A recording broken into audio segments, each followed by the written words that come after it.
So Heavenly Father, we love you and thank you and praise you for this beautiful day on Resurrection Sunday.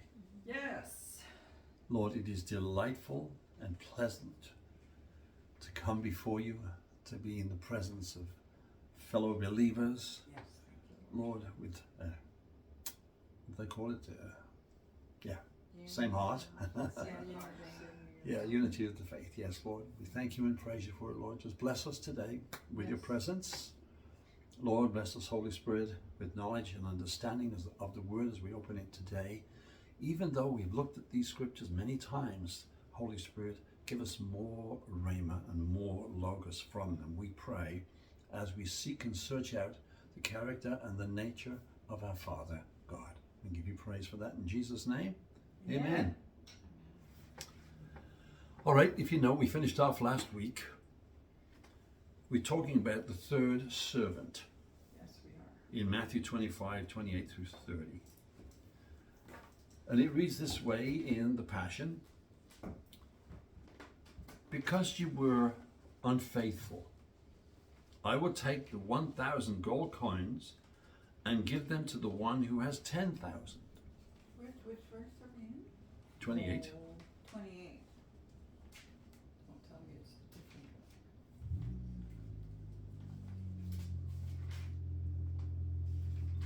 Okay. There it is. And then, for the one who has will more be given until he overflows with abundance. Not just overflows, but overflows with abundance. With abundance. And the one who has hardly anything, even what little he has, will be taken from him. Then the master said to his other servants, now throw this good-for-nothing servant far away from me into the outer darkness, where there will be great misery and anguish. So the question that arises now is this: what was it that disabled this third servant? Well, let's look again and find out by looking at verses 24 through 25. Verse 24, the one who had been entrusted with 1,000 gold coins came to his master and said, look, sir, I know that you are a hard man to please and a shrewd and ruthless businessman who grows rich on the backs of others. I was afraid of you, so I went and hid your money and buried it in the ground. But here it is, take it, it's yours. Just listen to the servant's response. What did he say? I knew you. I knew you. Did he? No. Did he really know his master? No. Now, it wasn't as if his master was against this servant. Please don't think he was. His master had just located him, firstly as unfaithful, and secondly as a good-for-nothing. Now, the point being made here is the importance, and I can't stress this enough, the importance of discovering, firstly, just who our God is. And then it is our responsibility as his children to get to know him thoroughly. Yeah, it's up to us. Now, there are thousands upon thousands of Christians who just don't know correctly who they are in Christ. Now, let's take a look at 3 scriptures that's going to help us with that score, who we are in Christ. Firstly, let's go to Colossians. We'll go to chapter 2, and we'll read verse 10. Colossians 2 and chapter 10.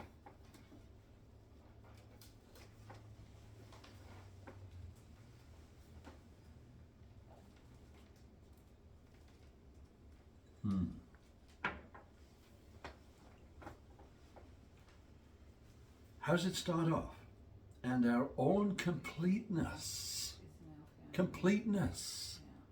is now found in him, we are completely filled with God as Christ's fullness overflows within us.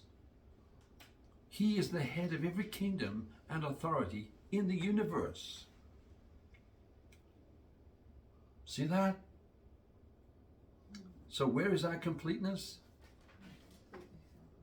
Our completeness is found in Him, Jesus, completely filled with God as Christ's fullness overflows within us. Yes.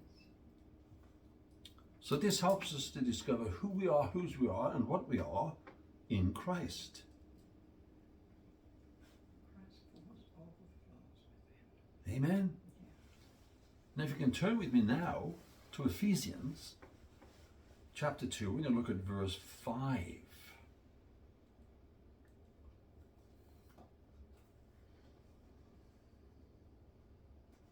To see the completed work of Christ and to know who we are and whose we are and what we are in Christ. Ephesians 2:5 reads, even when we were dead. Just let that sink in. Even when we were dead and doomed in our many sins, He, Christ, united us into the very life of Christ and saved us by His wonderful grace. I'm getting more and more to appreciate grace as we do this study. You know what that is? It says we were dead and Yeah. doomed. And doomed. I had a picture of when Elijah stretched himself out on the dead boy's body. Yes. Jesus stretches himself out over us, Us. and we become alive because of the power of the life in Yes. Him. Yes. Wow. Thank you, Jesus. Yeah. My oh my. Romans 8:2. Wow. Hallelujah.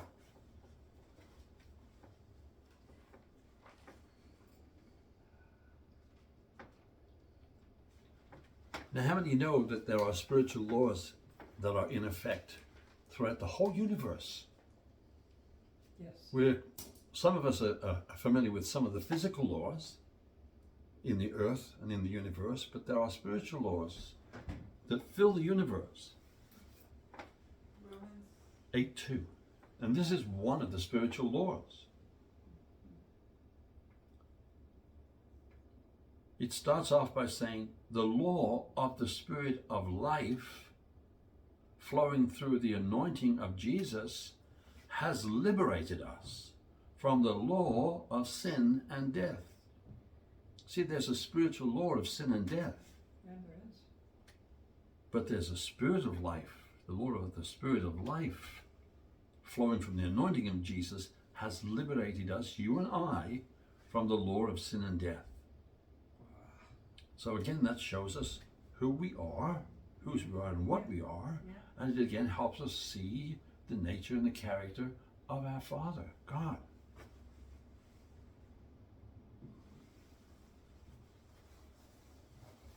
Spirit of life. Isn't that neat? The anointing of Jesus is what it is. Yeah. Now we're going to go to Isaiah Oh, I like that. 54:14.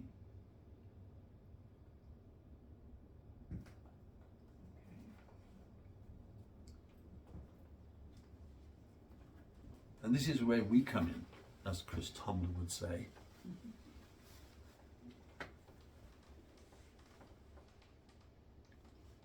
You shall establish yourself in righteousness, rightness in conformity with God's will and order. You shall be far from even the thought of oppression or destruction, for you shall not fear, and from terror, for it shall not come near you. This is something similar to what we were discussing this morning. before we started, in that we are definitely called, and we are definitely called to stand. Amen? All right, then going back to the servants. Ready? Yes. We can see then from this third servant had disconnected himself. So once again, when his master called him an unprofitable servant, he wasn't being abusive to this servant because he had disconnected himself. The servant had. It's just that the servant, had disabled and disqualified himself, just like so many in today's world have. Yeah, we disqualify ourselves. Yep. So let's now look at the root and the substance of this disablement. Anybody tell me what it is? Fear and lack of and Fear. unbelief. Yes. I was afraid of you. Yes. I was afraid of you. So when it comes down to the root of the absence of faith in people's lives, it's because they're afraid to commit. And this fear to commit has and is destroying many a relationship and or covenant in today's world because of a false perception of Father God.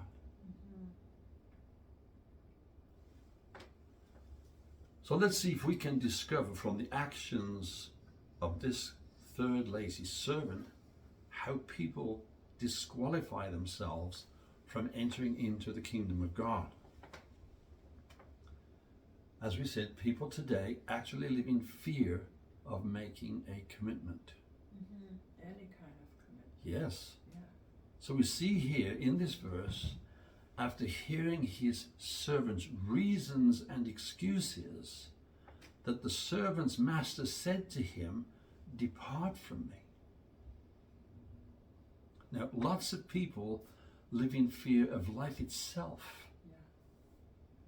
because of sickness and disease. Why?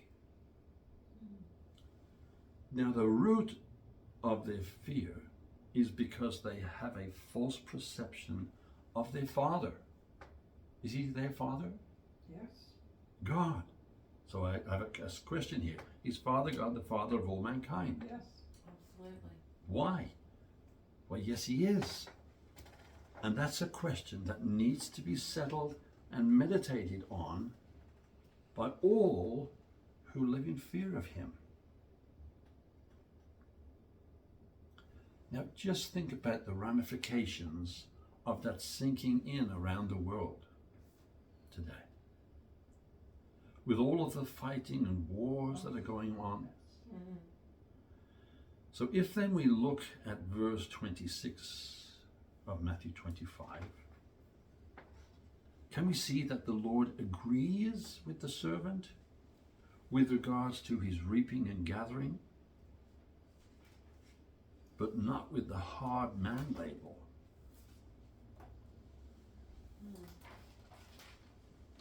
See, but his master said to him, "You're an untrustworthy and lazy servant. Yes.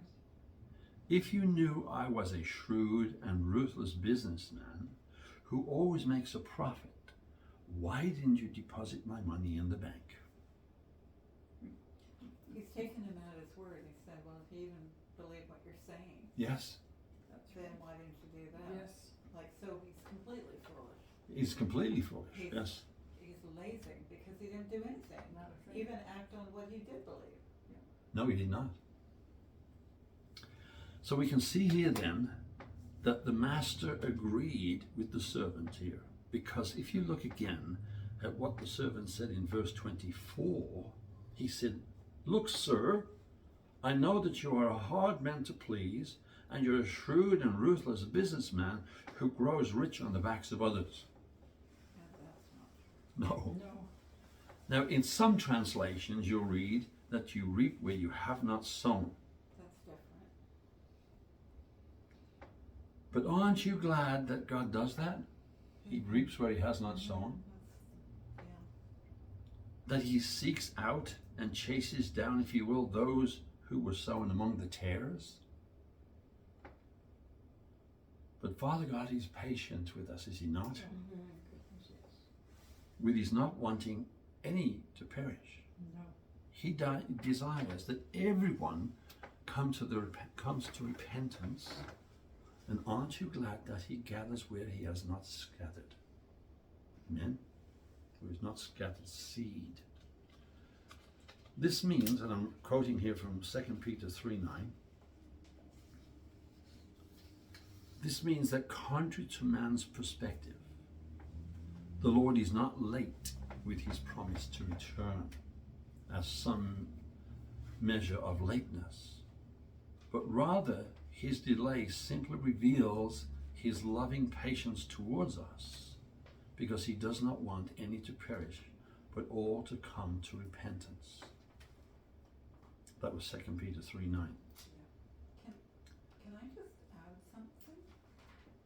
You speak up. How the Lord can gather where he has not sown is because the seed reproduces after its own Oh, you're time. good. Yes. Yeah, and that's the way God set it up Yes, in Yes. Genesis. Yes. yes.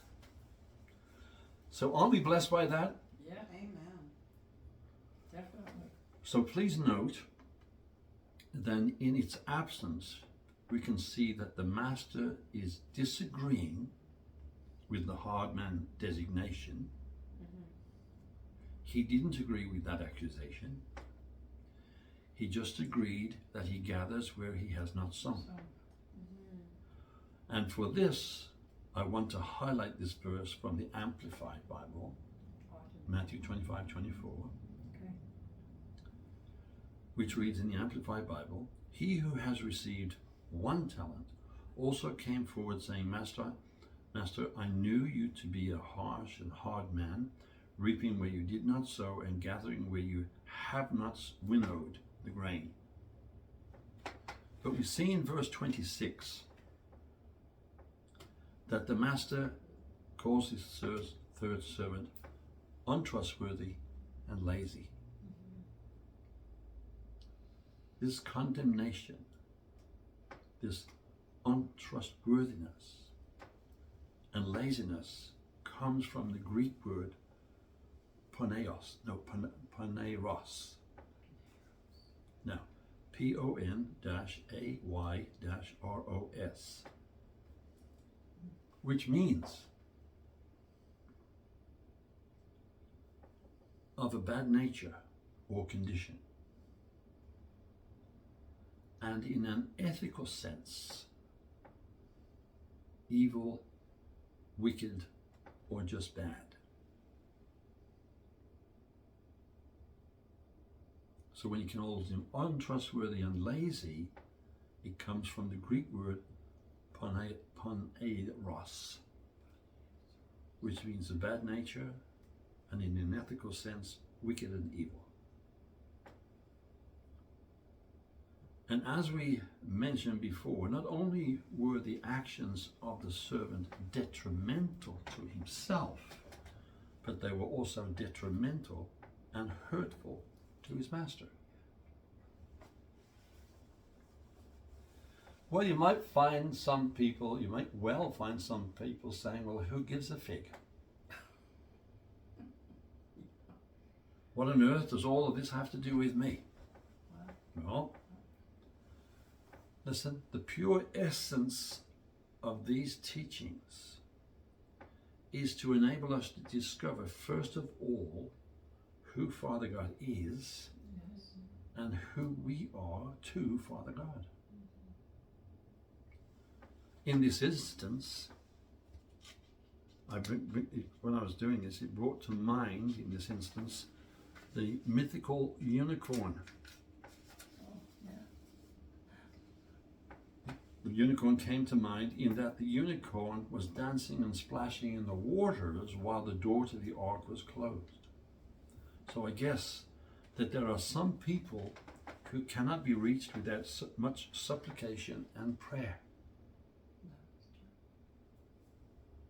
But we see here, of course, in this parable in Matthew 25, and in particular with this third servant, the general blindness and lack of perception of the gracious nature of God that is prevalent in the world today. We see the fear that paralyzed this third servant, that hurt his Lord. Now, I want to ask you a question here. What was the first phrase that came out of Adam's mouth when he and his wife Eve had fallen? That one really good. Well, let's go to Genesis. I was afraid. I was afraid. Let's yes. go to Genesis 3, That's right. verses 10 and 12. I was afraid, yes. I was being smart, that's all. Well, I still say it. I mean, I still read it in verse 12. Genesis 3, verse 12. So in verse 10 of Genesis 3, Uh-huh. He answered. he said, "Oh, he said, yes. I heard the the sound of your you voice." walking in the garden, and I was afraid because I was naked and I hid myself. And he said, this is the Lord talking to him, who told you you were naked? Have you eaten of the tree of which I commanded you that you should not eat? And the man said, the woman whom you gave to be with me, she gave me fruit from the tree, and I ate. So, here we see the root of all of mankind's fear of God. I heard your voice walking in the garden. And I was afraid. This fear of Father God, listen, is as if it is inborn, or as if it's been built into humanity's genome, and is only removed when man becomes reborn in Jesus Christ. The fact then that most Christians don't perceive God's gracious nature is hurtful to him, God, especially since he sent his only begotten Son to die in our place to eliminate sin. For we were sin separated from him, were we not? Yes. So in the world, there's a majority of humanity that is separated from him. And I'd like to add that there's a small majority of Christians who live in a type of apprehension concerning their relationship with God. And this is brought about simply because they don't know him as they should. In general, how much time do you think that the average person from a young baby gets to know his father? Well, simply the answer is all their lives. You're getting to know your earthly father all your life. And yet most Christians spend 1 or 2 hours a week in church, some with their Bibles open, but most without.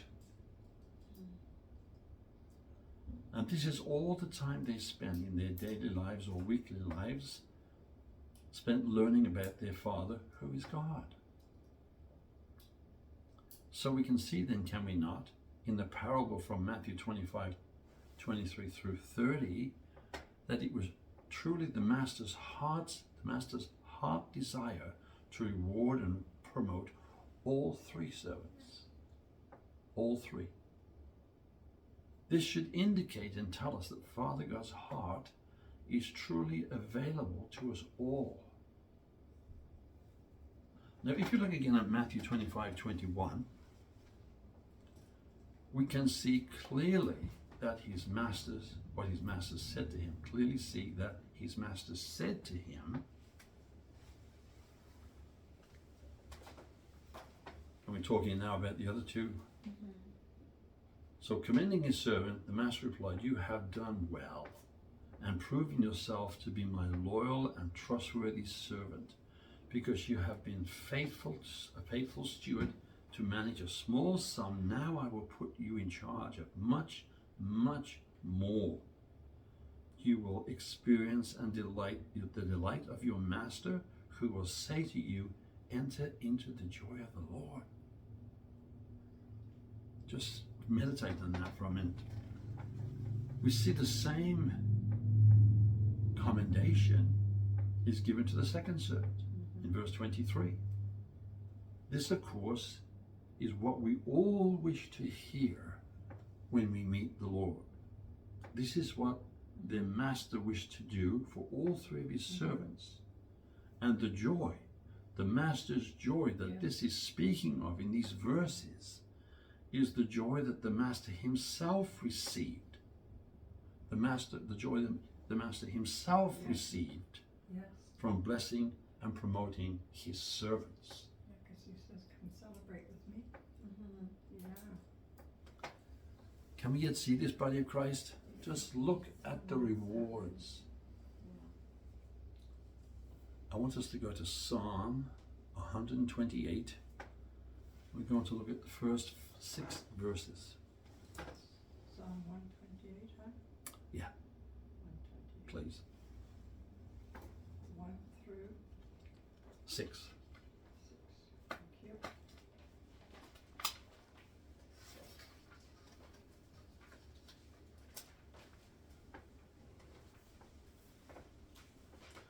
And of course, because it's the Old Testament, it's from the Amplified Bible. Oh, Psalms is in Passion Translation. Oh, so it is. I didn't Yes, take it. I it is. didn't take it from there. Sorry, I took it Right. from Amplified. Well, let's see what it all says. I'll read it from the Amplified, Okay, 128 verse. 1 through 6. Blessed, happy, fortunate, to be envied is everyone who fears, reveres, and worships the Lord, who walks in his ways and lives according to his commandments. For you shall eat the fruit of your labor, of the labor of your hands. Happy, blessed, fortunate, enviable shall you be, and it shall be well with you. Your wife shall be like a fruitful vine in the innermost parts of your house. Your children shall be like olive plants round about your table. Behold, this shall be the man blessed and who reverently and worshipfully fears the Lord. May the Lord bless you out of Zion, his sanctuary, and may you see the prosperity of Jerusalem all the days of your life. Yes, may you see your children's children. Peace be upon Israel. Now, I don't have my Passion Bible. Could you find it for me in the Passion Bible, sweetheart? Right. And then is that the Passion? And then I'll read it from there. Thanks, sweets. So there's a real intertwining here between how God walks with us in that prosperity. It is never of our own doing. No. Ever. I mean, Ever. are your pockets full or empty No. when you come into the world? Oh, they're empty. They're when we empty. come into the If there's world. going to be anything in them, God's going to put it in there. Yeah, anything at all, yeah. How joyous are those who love the Lord and bow low before God, ready to obey him. Your reward will be prosperity, happiness, and well-being. Your wife will bless your heart and home. Your children will bring you joy as they gather around your table. Yes, this is God's gracious reward for those who love him. May the Lord bless you out of his Zion glory. Still good. I'll give you that back, sweets. Thank you. I always bring mine up and didn't today. When there's something that's still stuck in my mind from Genesis 3 that's just completely blown my lid. But because I see it again here in Psalm 128, Yes? it's that person who is humble enough to realize their dependency on God and love Him enough to obey Him, and the Lord just wraps these blessings round about them, that person is never alone in the walk or the whole mechanism of having this blessing here on earth and honoring God with it, being a good steward of it, as opposed to Adam, Yeah. who had the shock of his life because he heard God's voice. So we know the Holy Spirit is inside of us. Yes. Adam had that perfect union. Absolutely. Yes. Now the voice is coming from Yeah. outside, Outside. and he's like, I was afraid because I was naked. And when I said naked, I thought, well, the world sees naked as being Yeah. a certain way. But I wrote down because I was afraid because I was self-alone. Yes. Good. He was, it's another word for sin separated. Yeah. I heard your voice, now it's coming from outside of me. I'm separated. I'm now self-alone. And I see my utter inadequacy in my own. I'm not the self-existent one. No. I am nothing without being in union with the self-existent one. Yes. And literally, he cut himself off. When the only life that we have, eternal life we have, is in union with him. Absolutely. So he completely cut himself off, and he is absolutely in a desperate state Yes. because he is self-alone. Yes. And how many people in the world today I like that. find themselves Yeah. self-alone, and it's like his arms are open. Yeah. All the time. Return to the Lord your God, Yes. because he is the one who has already given everything to cure us from being self-alone. Yes. I like the way it says it in John, and the living expression. Yeah. Mm. The living expression. He is the living Mhm. expression Mm-hmm. of life itself. That's what we're to be. We're to be the living expression of Yes, God we here are. on earth. Yes, we are. But I want us to see Adam before the fall. Adam was the son of God. Yeah. Everything but being self-existent.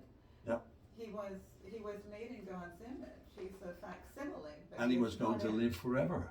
Yeah. He was an eternal being. In that relationship, absolutely. Yeah, yeah. And And that's our shock of relationship his life. now. Yes, absolutely. So, this is just one of the examples from the Word of God concerning the joy of the Lord in blessing His children. This is Psalm 128, 1 through 20, 1 through 6. Yes. We mentioned this before, and it speaks of the abundance of the affection that Father God has for all of His children. Oh, yeah. Because if you noticed, concerning these servants, that He lets them keep what He entrusted to them, plus the interest that they made, and blesses them with so much more beyond that. Now, these things are simple and easy to see and understand. Now, take the parable of the hidden treasure.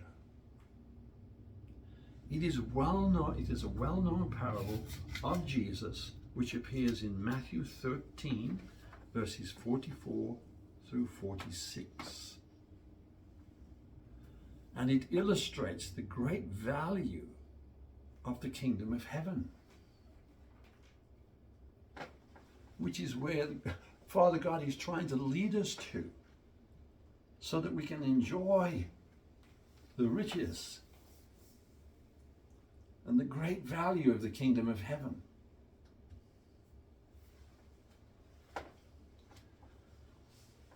So Matthew 13, verses 44 through 46.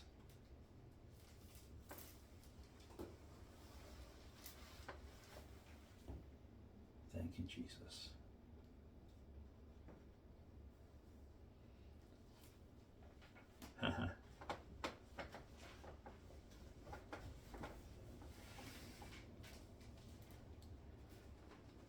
Heaven's kingdom realm, verse 44, Yeah. can be illustrated like this. A person discovered that there was hidden treasure in a field. Upon finding it, he hid it again.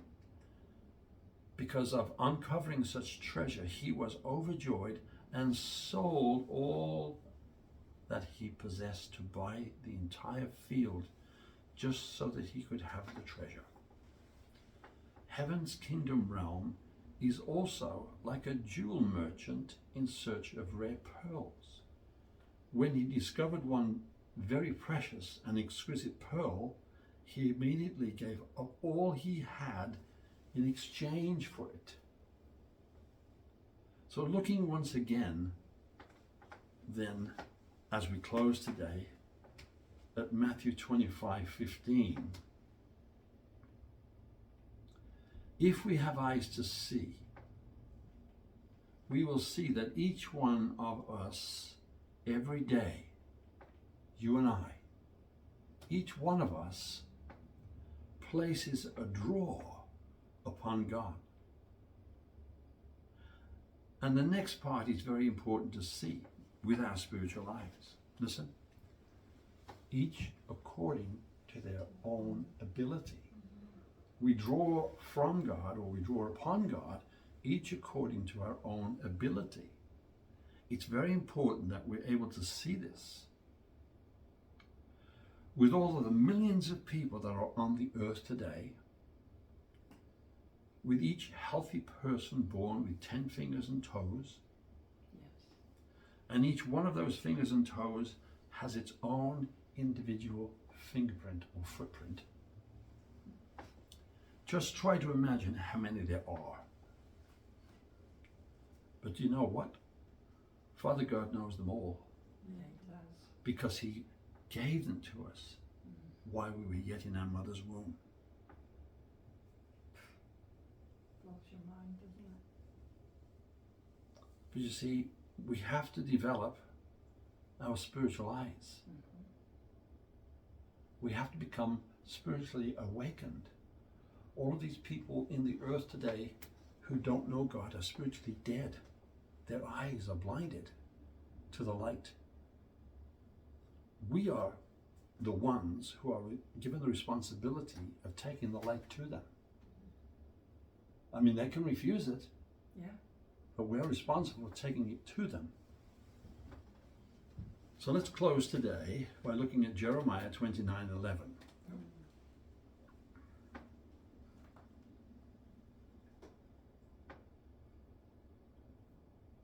Hallelujah.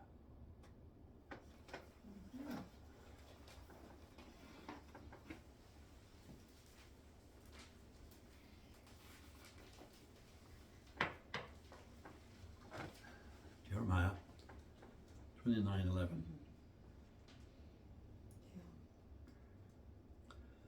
For I know the thoughts and plans that I have for you, says the Lord. Thoughts and plans for welfare and peace, and not for evil, to give you hope in your final outcome. Oh, Then That's- you will that's- call upon me and go and pray to me. I will listen to you. What is your final outcome? to be with him. The kingdom of heaven, right? Yeah. Yeah, The absolutely. kingdom of heaven. Yeah. Enter into the joy of the Lord. Enter into my rest. Yes. Father's house. So may the Lord God bless you and keep you. May the Lord God cause his face to shine upon you and be gracious unto you. May he cause his countenance to shine upon you and give you his peace. Amen.